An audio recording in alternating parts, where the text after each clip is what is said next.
Hey everyone, this is Paul Villa with the Proteus Academy coming back at you. This is a little bit different than I think a lot of the stuff I've done, and this video is going to focus on AFKs, and it's going to specifically focus on them in the context of Parli. And really, it's kind of not so much about AFKs, it's more so a defense of framework or T, or I suppose a defense of the topic, a defense of defending the topic, so to speak. And I've been thinking about and trying to rewrite a sort of what I'd call long form framework shell for a long time, trying to process some thoughts. A lot of that being informed by uh, the Scott Phillips blog I talk about all the time. That if you aren't reading, I don't know why you're not. But with that said, I want to start this discussion from the position of saying I genuinely believe that Parley as a format does not work well when people don't defend the topic. And inherently in that statement, what I'm saying is I don't think KFs really belong in Parley to a certain degree from a game perspective. And also from a personal opinion perspective, like I'm fine on just saying it. I just don't think it makes sense from the perspective of the game. I think there's a lot of things associated with parliamentary debate and with debate in general that make it problematic, but I think other formats, policy, Lincoln Douglas, even public forums, strangely, are better suited for these kinds of arguments as a result of a bunch of the things I'm going to talk about. But what you're really going to get from this video if you watch is my perspective on framework. You, I think, could write a pretty good framework shell based on the arguments I'm going to tell you. It should even have some sort of second line level stuff as a result of some of the stuff we're going to talk about towards the end. But before we get into any of that, I want you to look at this screen. In theory, you've been looking at it this whole time. This is a flow, and it's not even a flow, it's a transcript. I attempted to word for word listen to two different rounds from two different tournaments that happen to be the national championship tournament. So NPDA and NPTE. And I want you to look at this. And you're going to see that it's color coded. And it is color coded because every section that is a color and not white is essentially the same. You can see it right here really well. These first three sections line up perfectly. First four sections, really. Then all of a sudden you see something change here. It goes into this purple as opposed to this one, but then you realize this is the same, this is the same. Oh, and even this light purple ends up matching this light purple. Only these two sections in white are fundamentally different. Every single other part of this, and it's about 300 words for each of them, about a minute of a speech, is virtually identical. And I don't think that should be possible for an MG. I don't think that should be a thing you should be able to do in the MG because I think it creates a lot of issues overall as a result of the affirmative having a massive, massive advantage. The MG, ostensibly, should be this really difficult speech because the debate has gotten so big. You have to answer the LOC, you have to be able to defend the affirmative, all of that kind of stuff. And in theory, you're doing it based on a topic that you only learned about 30 minutes ago with limited blocks you were able to prep and things of that nature, while potentially helping your partner even prep the AF itself, having to prep for topical disads, answers to T, all of that kind of stuff. And I think KAFs mean you basically don't have to do any of that because instead you can memorize your script and be hyper efficient without actually having to do too much. So, let's go into the actual notes section. This is everything I plan on talking about. Just going to go one by one here. The first thing I want to talk about regarding KAFs, defending the topic, etc., is that Parley is not policy. And that has caused a lot of problems for the activity because over the years, I think it's sort of true that all roads lead to policy, and formats just tend to move towards policy, adopting things like spreading, the critique, advanced theories, etc., etc., etc. But policy as a format provides a lot of checks for those things. So let's go through these one by one. First and foremost, and I think this is actually massively important, there is no disclosure in Parli. In fact, there's just not really a good way of doing it. Like, I guess you could ask someone on Facebook and then show the judge after the round Facebook messages, but that's not really what the event's about. In policy, even KAF teams, by and large, disclose their KAFs. They tell you ahead of time, this is what we're going to be reading. Here's the link to the authors and evidence, and if there's no authors and evidence, they still give you some sort of shell. Again, this is by and large. And because of that, and because of the way the topic works, you're able to prepare. You can prepare ahead of time, especially if you think that team is sort of within your bracket. You're going to be seeing them a lot in these kinds of rounds at various tournaments. It makes sense to prepare for them. Now, it still to a certain degree trades off with preparing for the topic, which we'll talk about.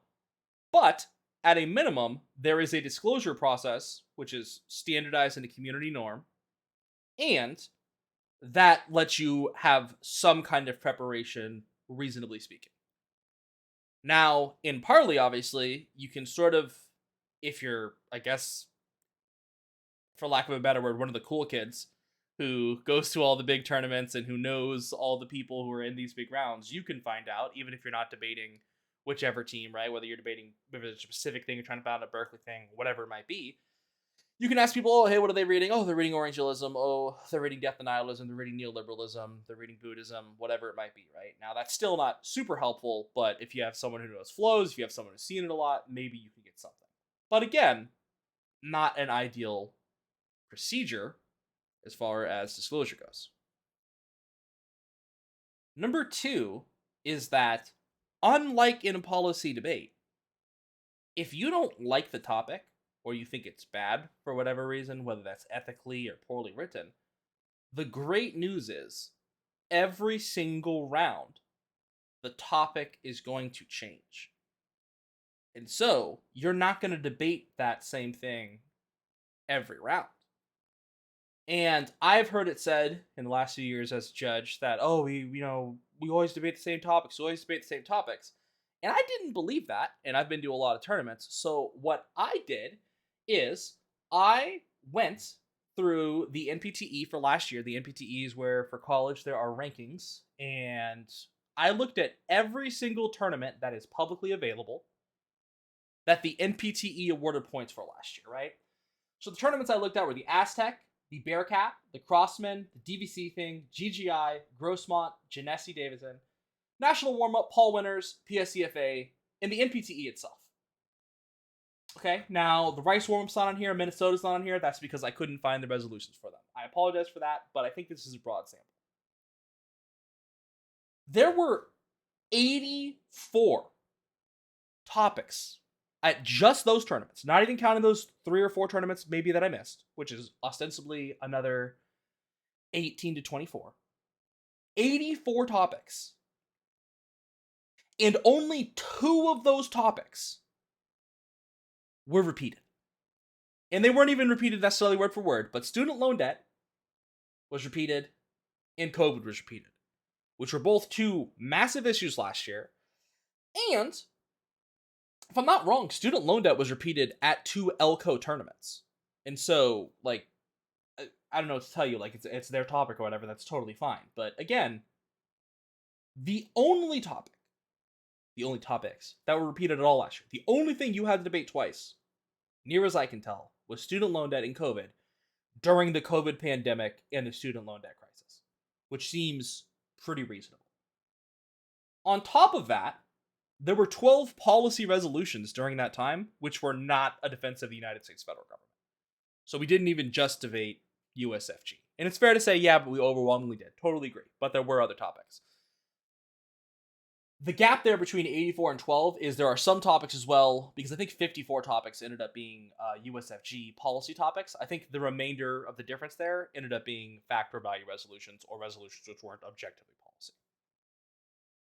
But to go back to this, the topic changes every single round, so it is just factually incorrect that we debate the same thing all the time. It's one thing to say we debate econ, but if you're debating econ the same in every round, I just think that's a bad debate. If you are choosing to read your generic econ or ticks or whatever disad in every single debate, then yeah, you're going to debate similar stuff. But saying I debated an econ disad, so every topic's the same, is kind of ridiculous. Like, the link stores are different, internal links are different, uniqueness states change constantly. And I think that's a good thing about the topic. It forces discussions and research surrounding uniqueness. The C subpoint. There is no evidence in parliamentary debate, and I think this is a massive problem. I think that this enables teams to read stuff that are ostensibly warrants that A, aren't, and B, no one can check in that moment, and it's somewhat ridiculous to assert that a negative has an obligation to do so. So,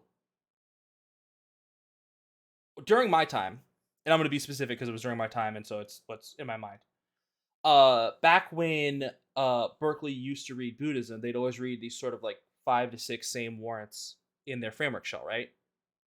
And there was like, NASA has proven that there's infinite happiness and sadness in the universe, which is laughable, right? That's just objectively not true. And that is actively how that argument was being portrayed. That's not like an exaggeration. It was, they proved the universe is infinite, so there's infinite happiness and sadness, which isn't how that worked. There was an argument from Tetlock that said predictions fail, which objectively was false as well. It's not only not what he said, but since that time period, he had come out and said explicitly, people keep saying this is what I said. That's not what I said. And there were a bunch of other things along that lines, right? Not to just pick on Berkeley, it's just what comes to mind because that was the team that we were most focused on beating at that time, right? And a Google check in a policy round would have revealed all of that to be a lie. Having disclosure would have revealed all of that to be a lie. But instead, you had to hope your flow was accurate from the round. And then after the round, you had to go look up all of those studies to verify they weren't true. And then you had to hope when you told a judge who had heard those arguments about 19 times, you had to hope they believed you that they were false. And you had no way of really proving it. And I don't think that's good. The decent point is there's no transcript. Why does this matter? One, I think that this is the reason why spreading in Parli is getting to just outrageous rates. In policy, even if you're spreading 400 words per minute, for the most part, I have a transcript of what you said because you provided me cards with highlighting and whatnot. And obviously there's going to be some analytical stuff, but by and large, I can double check what you said. I can also, during that time, check the parts you didn't highlight, see if you're wrong about anything. I can look up stuff. And I think straight up from like a disability/ability perspective, that Parli doesn't have this, and it's really bad because it forces people to attempt to flow that fast, which, to be completely honest with you, most people just can't and are lying to themselves if they say they can. Like, I don't think this is a me thing. Like, I was in these rounds. I was in these really high level rounds, finals of tournaments, semifinals of nationals twice. And I could barely handle these rounds at that time. Most people I know couldn't. And the fact is, most judges weren't that good as competitors, but apparently have somehow developed like magical flows in that time. I don't think that's the case. I don't think that suddenly they got way better at this process. I think they just write down the bare minimum tags, and if you ask a judge to actually read their flow, by and large, unless it's like Corey Frivagall or Zack Snyder, or just anyone who has like an insanely sick flow. I'm sure there's a ton of other people, those who just come to mind because I've seen their flows and they're ridiculous. I think by and large, those people are just getting tags and then filling stuff in for you. And I think that heavily favors you if you are reading the same thing all the time that it's not the topic, and judges can get familiar with it, which we'll talk about later. But bottom line is, the other team is at a massive disadvantage when you get to talk about something that they couldn't prepare for reasonably, and you get to talk about as fast as you want in as complex language as you want, and they don't have any way of understanding it other than hoping they can write it down. And this next part, the ESA point, is a question of insufficient prep/cross-ex. In policy, you have so much prep time and so much cross-ex.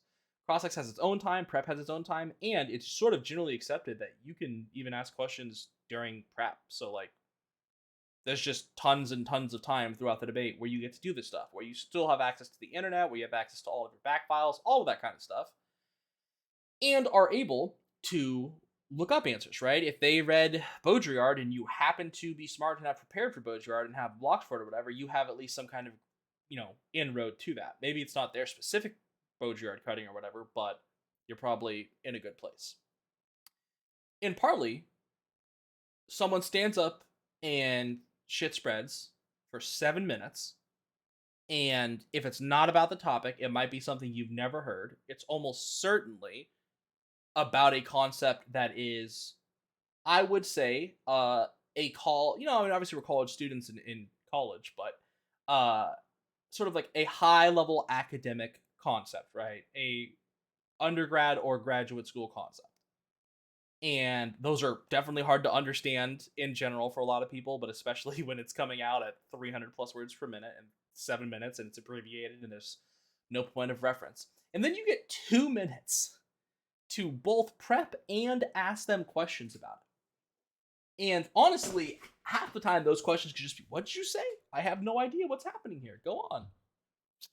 It's insufficient. There's no checkbacks for it. It's going to cause you problems. So those are all just from the perspective of Parli not being policy debate. And I suppose what I'm trying to do there is provide a justification for why I'm not saying Ks are inherently bad. I am saying that in Parli as a format, the way the rules are currently sort of set up, or norms, because rules in Parli, who knows what those are other than times. I think Parli has a lot going against it that does not facilitate K debate. But now I want to talk about this from more of a, I suppose, traditional framework shell perspective. And I want to talk about this first from the perspective of fairness and then education. When we talk about fairness, the first thing I want to discuss is a concept that I borrowed from Scott Phillips, and I hope I am not sort of bastardizing it or whatever. But Scott Phillips, in a blog about framework, talks about the concept of the library dissad. And the library dissad is the idea that if we are at a library and the topic is on one floor, the K, or the KAF essentially, is on a separate floor.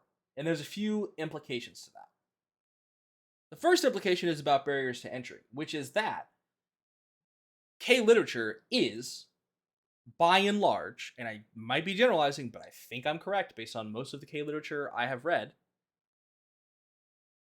hard to understand initially. It can be quite difficult, right? Maybe I'm an idiot. I do have a master's, so I would imagine that I'm not completely stupid and that I probably have read a lot of these concepts more than like random high school debaters or even some undergraduate college debaters who are like math majors. But the writing of those things, it's generally written for academics by academics. And so it's not necessarily in the language you would understand or things of that nature.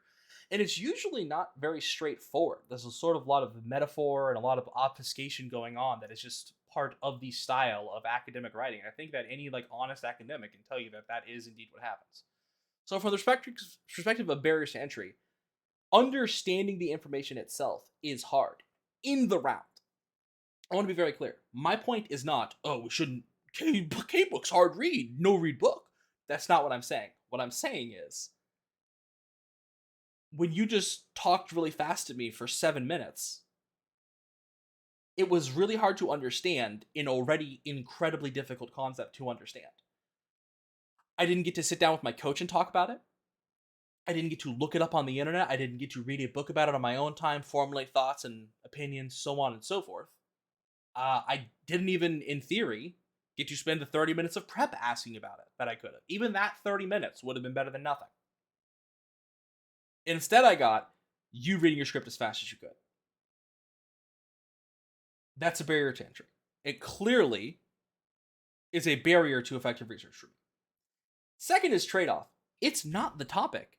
And from a game theory perspective, and we'll talk about this unpredictability in a second, I can't risk as the negative not researching it. But sticking on just trade-off for a second, I have to research the topic. I have to assume you might read a topical strategy because I'll look really dumb if I show up to the debate and you did prep one and I didn't because I'm like, I don't know why. I didn't expect them to defend the topic. But what it really means in trade-off is there's a finite amount of resources during prep. And if I have to go to 2 different floors, it's not that my education on the topic gets worse. My education on both of those things is worse than it would otherwise be. Because if the topic was about the K, all of my education could have been about that. And since the topic was not the K, I'm going to lose it on that education as well. So I get like a bad education on both because I had to try and research both in the incredibly limited amount of time we have in Parli. It's 30 minutes instead of a year or a month or a week, whatever you might view it as, given the context of how policy works. And then the last part, and this is really directly tied into that spreadsheet I showed you earlier with that transcript, there is a massive asymmetric advantage associated with being the affirmative in reading an AFK. Because what I showed you was the MG. The speech that's not supposed to be a script still was by and large a script at 2 different tournaments, very important tournaments. This is, I'll just let you know, this was finals of both of those tournaments. Okay? So, the affirmative in the PMC got to read a script that they have written ostensibly weeks, months, maybe even a year ahead of time, depending on what it is. So they didn't have to spend 1 second of prep actually prepping a topical affirmative strategy. The MG, therefore, did not have to spend any time prepping for a defense of that topical strategy. Instead, they got to prepare their blocks, their front lines, their literal script that they read in all of these debates, or most of these debates, or whatever, instead. Whereas the negative had to let's pretend they are familiar with the team they're debating. They had to prep for a topical strategy. They had to prep for this specific strategy and hope they were right. And they had to be ready in case they audibled to a different criticism. Now, obviously, framework kind of covers that, but in terms of like the K you might read, it becomes very challenging because certain Ks are going to read certain things and certain offense, etc., etc., etc. But bottom line is the negative has to prepare for all of those things, and the AF just has to prepare for the thing they've already prepared for. Even if the negative is right, there is zero chance that the negative is more prepared to debate the thing the AF picked than the AF, who's been debating it over and over and over again. The negative can't risk sitting in their practice rounds before nationals and being like, hey, could you pretend to be this team and only debate using their strategy word for word and exactly how they would over and over and over again, the collapse we know they're going to do, etc., etc., etc. That's not viable for them. So the AF has a massive asymmetric advantage. Which brings us to predictability, which is kind of what I was easing into earlier, which is just from like an expected outcome perspective, like in the perspective of it being a game, the negative can't risk only preparing for one thing. They have to prepare for everything, and the AF will never have to do that because they know what they're going to be debating. Moving on to ground.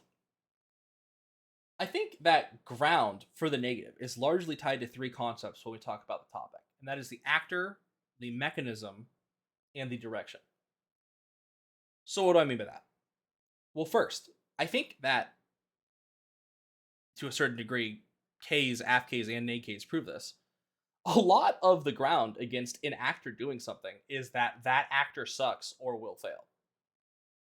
And in a world of a KF, which almost exclusively will not defend an actor, or if they do, it'll just say the topic, which is not their actual advocacy, it's very arbitrary and irrelevant, they don't defend the actor, so you don't get any of that ground. You don't get any links to why they'll fail, how they failed historically, why they're bad people, etc. Mechanism. Mechanism is what the best disads are about. All the best disads really are about a very specific thing the topic asks the affirmative to do and how that specific process is either inferior to another one or bad. And in a world where the AF doesn't defend the topical mechanism, and generally speaking doesn't really defend any kind of mechanism, because they don't defend that anyone will do anything, they just defend like a thing should nebulously happen, they sort of get this utopian fiat or something of that effect, the negative massively loses out on any ground associated with that. To talk about this a little more specifically, what's another example borrowed from Scott Phillips? Let's talk about this in the context of an immigration topic. If the affirmative reads a cap/socialism F, and the negative has a disadvantage about labor wages or something, or labor abuse, let's say, us having to spot the AF that they get to do socialism probably takes out that disad, right? Because in a world of socialism, all of the uniqueness, all of the link ground completely changes. And so we no longer have access to that. And that's why mechanism in particular is so important. And then lastly is direction. And this is mostly about things like DDEV, right? If the topic is in a direction that allows DDEV, I think that's totally fine. And I think that you can answer DDEV a lot of ways or whatever. But I think that the topic requiring a team, like, it's a question of uniqueness, right? Uniqueness is what ultimately determines the direction of the link, as we all ostensibly know. And that means if the affirmative gets to do something that has nothing to do with that, the ability to determine whether an increase in that thing or a decrease in that thing happens is drastically lowered. And all generic disads, which are a core part of parliamentary debate, since we only get 30 minutes, are about direction. They're all about how this thing will go up or this thing will go down, and politic bad, econ bad, whatever, hedge bad, etc. The next thing I want to talk about is AF framework. I think that most AF framework is straight up just cheating and causes a lot of problems. And this comes down to the fact that AF framework is not impact calculus, no matter what people try and tell you. Because AF framework is a procedural claim as opposed to a comparative claim. Vote for the team that best deconstructs regimes of Orientalism is not impact calculus. It is a procedural claim in the same way that T is, rather than something that is comparative to something else. And so, the AF having that, and the AF as a result of that, and having the script and all of the stuff in second lines, essentially lets them take out all of the best offense or defense that would engage with their stuff. What do I mean by this? Almost all of the best answers to a cap K, for instance, all of the offense and defense to it, in literature-based offense is what I mean by that, like stuff that has effective backing and warrants and stuff, falls within the domain of it's not politically viable. It doesn't solve because we can't actually do it. And when the AF reads a framework that doesn't let you evaluate consequences or political action or whatever you want in that sense, or solvency more broadly, I suppose, that just not only do they get to do the thing that is not the topic, but now the actual best answers to their stuff are all ignored, and it's another uphill battle that you have to win that they are already prepared for, because again, they had months, weeks, years to prepare the second lines of this stuff. And this last one is, I think most judges can't flow, but they can memorize. And what do I mean by that? I think there's a ton of judges who see the same position 10 times that year and can basically fill in the tags and understand where it's going to go in the MG or in the MO, depending on which side you're on. And as a result, they just let teams giga backfill because they know that's where they're going. And so I think that the fact that a lot of judges are afraid to appear unable to hang or whatever causes these issues where the AFK becomes even more strong, because it's unlikely that I will debate this team 7 times, but it's way more likely that this judge will judge them multiple times throughout the year. Education.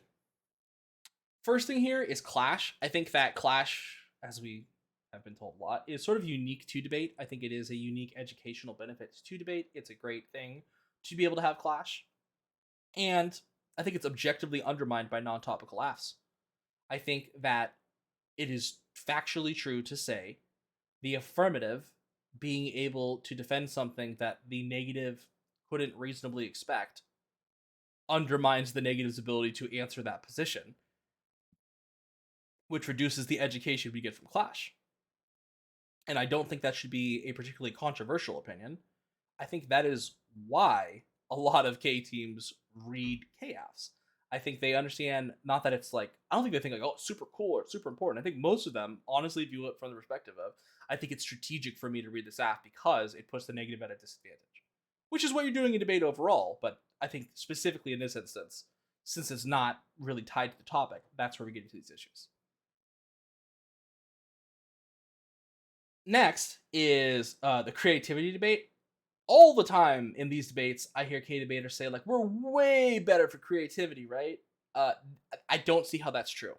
I don't see how the affirmative team being able to read the same thing over and over and over, rather than debate 84 different topics, results in more affirmative creativity rather than less. I don't see how removing constraints on the types of affirmatives you can do increases creativity. I think that constraints are what informs creativity, right? If someone tells you to, you know, invent a way for me to listen to all of my music, then you have a lot of things you can do, but if they add a constraint which says, and it has to go in my phone and cost this much, that's going to force you to be more creative and really address problems, right? I genuinely believe this to be true, that constraints inform creativity rather than the opposite. Which is also why I think different forms of art are sort of, for lack of a better word, different, right? Like painting allows a different form of creativity than sculpture just because of the way the mediums are different and the constraints offered by them. Next thing I hear a lot is thinking on your feet, right? Av teams saying that like, oh, it's better for you to have to just think on your feet and respond. That's more real world. One, I think it's incredibly overrated. I don't know why that in particular is a good skill. I don't think in this particular context, in the real world, someone's going to come up to me, talk really fast, and like I get shot if I don't answer them. But I also think it's strange that for some reason this is not an affirmative burden. Because obviously, given the script I just showed you earlier, the affirmative doesn't have to think on their feet at all because they've already planned out the debate and all the answers and all of those things. Or even if they do, and they certainly do to a certain degree, it's far less than the negative. Next thing is a sort of, and this has gone out of favor now that I want to talk about it, is the idea of hard debate is good debate. I don't think it's hard debate. I think it's incredibly easy debate for the affirmative. I think when the affirmative gets to choose what we're going to debate about, not tell the negative until the round starts, spend months preparing for that, and the negative, like, think about this conceptually. If I told you here's the contest, it's going to be two teams. One of them gets a year to prepare to talk about whatever they think they know the most about, that the other team will know the least about, and frame it in a way that even if the negative or the other team knew about it, they're still at a disadvantage. And then the other team is going to be told, we're going to debate about something completely different, and you have 30 minutes to prepare for it. Which team do you think would win? Because that is literally what is happening in these debates. But people don't seem to think that matters by and large. Lastly, and I didn't want to go into this one too much in depth, but, it's very Zack Snyder, so I kind of like it. I think there's probably arguments to be made about why learning about the state is good. I think it's probably true that for the most part, we are going to have to work within the framework of the state and reform. And so talking about that stuff seems like it might be useful and good for education for whatever reason. Last thing I want to talk about is silly statements that I do not think are arguments. First, skews eval. I hate these arguments. They make zero sense. The idea that because whatever thing, and I'll insert a few examples here in a second, I suddenly forgot how to flow or evaluate a debate round is asinine. So the example in this debate, just to go back to it for you, is they said, extend the warrant that Western media shapes the non-state group Daesh as the Islamic State in order to justify counterterrorism efforts as a fair strategy, which means that what we perceive as fair is always framed by Orientalism. How does that apply to this debate? And why is that always true? Why is this one specific instance, which may or may not be true, mean in every instance always Orientalism shapes things? Now, fair enough, they have another argument which says you've also conceded debate is an intellectual space which is shaped by it. And the warrant for this is, we believe advantages and disadvantages about North Korea being about to nuke us tomorrow. I don't know that that's true. I don't know that people do believe those things. I think that at certain instances, it has seemed more likely than others. But I think by and large, most people in the debate community think nuke war kind of is dumb, and it's kind of a meme that we go for it all the time. But I certainly don't think it's used my evaluation. And so I think that pretty much all of these claims are really, really bad, right? That it's used the evaluation for whatever reason. Like judges who can flow or going to evaluate the debate in that way. I feel like the idea, like the way this gets framed in these debates is like, I know we conceded 6 of their turns, but they conceded that you're an idiot and can't properly evaluate this debate because of Orientalism, or you're a racist so you can't do it. And so pretend all those turns disappear, we win. And I think that's incredibly vacuous and dumb. B, anything about other rounds makes 0 sense. Let's be clear about this. Other rounds are all 0 sum. What do I mean by this? The way this argument gets framed is we can learn about the topic in other rounds. We can have policy education in other rounds. If that is true, it also applies to critical education. 0 sum. In every instance, we could learn about policy or we could learn about the K. So why does that matter? It's also not a reason your interp is good or applies to this round. And that's what I mean by no propensity to solve. A lot of counter interps these days are basically fiat, like real world fiat. They say like in every other round we'll do this. You can't guarantee that will happen. Like how can that interp do anything in this round? The judge is just supposed to believe that in every other round, every other judge in team will do it that way. Makes no sense, and it doesn't resolve any of the offense, which is the only point of a counter interpretation or an interpretation in the first place. Next, your interp plus ours, one of my personal pet peeves. I think this is inherently unpredictable, arbitrary, and self-serving. This is where we have to talk about the concept of predictability of an interpretation versus predictability provided by an interpretation. If we are having an immigration debate, a definition of immigration from immigration services is inherently predictable. It is predictability of the interp, because we could predict that interp as a thing we should have to meet. Whereas you could have one from a random blog that is really good and provides a ton of ground and all that kind of stuff, but it wasn't predictable. And that's what all of these come down to. How is it predictable for the negative to assume? Here's the thing. They'll probably be topical, but there's just one other thing they could do, and we should totally be ready for that. When we've already talked about how they can always audible whenever they want. It also kind of ignores that like all of the standards for any of those frameworks assume sort of the word only is in the interp, right? It's like why only doing that thing is good. Obviously, if you do other things, it kind of mutes the fact. Like if you're saying, if all of my arguments and standards are reasons why policymaking is good, educational, fair, etc., and then you say we should do policymaking and this other thing, that ignores that that other thing doesn't resolve for any of those and actively undermines it because it's always an option which trades off with them. Next, it's bad to force us to roleplay. It's bad to force us to LARP. No one is asking you to LARP. I have not once in my life seen an affirmative team be asked by a negative team to pretend to be a member of Congress. I don't think asking you to consider a problem other people potentially have to face is asking you to pretend to be them or to like identify with your oppressors potentially, or you know, the bourgeois or whatever it might be depending on the specific K. I think that it's just asking you to address a real world problem that someone somewhere is having to deal with. I think it's totally possible to think about congressional issues or legal issues, whatever, without being a lawyer or a member of Congress. Next, I think another personal pet peeve of mine, if you want fairness less education, do this thing. If you want education, read a book. If you want fairness, flip a coin. Insultingly reductive. The idea that that's what people are asking for is very asinine in an educational game. Debate is an educational game. I think it's reasonable for people to want that game to be fair and to be educational. I also don't understand why those things, or the education one specifically, isn't just that zero-sum argument. You could just read a book if you want to learn about the topic. I could also just read a book to learn about your K. It probably would be way more informative. Like, these arguments are bad, and pretend people are making worse arguments than they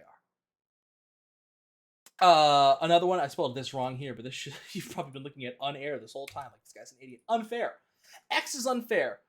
This is where people say, well, I'll use my own demographic. Hispanic people are treated unfairly by immigration, so this doesn't matter. That's a terrible argument. It's insultingly reductive and also completely irrelevant. Other things being unfair isn't a reason why another thing should be unfair. Let's talk about this from the perspective of the workplace. There's a Hispanic woman, and she is being paid less because she is an undocumented immigrant. And then she is being harassed by people in some way or something based on her gender. And she goes to her boss, and her boss is like, hey, it's been really hard being undocumented. It seems really unfair, and now I'm being harassed. And the boss goes, well, I mean, you already dealt with this other thing, so it's no big deal, right? Like, it's just no big deal because, like, you had other unfair things happen, and so this one's fine. Let this one slide. Ridiculous. Insulting. Lastly, referendum arguments. And what I mean by this is, I think a lot of teams end up trying to frame framework as like a referendum on them as a person or their identity or their beliefs or whatever it might be. And I think that this is not how framework works. And I think it's sort of counterproductive to view it this way. I think it is, as Scott Phillips said once again, it's impossible to ignore that debaters' performance varies from round to round. So the idea that the judge is evaluating anything other than your performance in that specific round seems kind of whack, right? Even if your argument was good, your 1AC was good, that's not a reason why the MG or the PMR have to be. And as a result, given that framework is about the PMC and not the MG, it kind of seems reasonable to assume that they're evaluating how those arguments interacted and how you performed in that specific debate. So that's kind of everything I want to talk about. I think if you want to write a framework shell, there's a lot of stuff in there that hopefully will help you. I think that I just kind of want it out there that I really do think that KAFs just kind of break the game. And whether you like it because it is a game or you like it because it is educational, I think KAFs, in Parli specifically, hinder both of those goals. I think that judges should be more willing to vote on things like framework or T. And I think that, I don't know, I kind of just think that we've just gotten to a point where, because we're trying so hard to be policy, we have sort of taken all of the K language symptomatic like level solutions and treatments rather than the structure itself, and that has caused problems, right? We thought that spreading would be cool, we thought that doing the K would be cool, and theory would be cool, and kind of minefield debate and all that stuff. But we don't have any of the underlying protections provided by policy debate in the form of disclosure, the same topic every year, prep time, cross-ex, access to the internet, etc., etc., etc. And I think because of that, inarguably, I really believe this, inarguably, KAFs undermine clash and undermine fairness for the negative team. And if someone disagrees and has a good response, I would love to see it. I'm more than willing to have my mind changed on this. But I have not heard a single justification within the context of debate being a game with rules, procedures, and sort of a lack of information provided to the negative associated with prep from things like a game theory perspective. So, not saying Ks are bad, saying that KAFs are unfair and probably not ideal in Parli and have a lot of issues, saying that people should be more willing to read framework, saying have a wonderful day. Catch you later.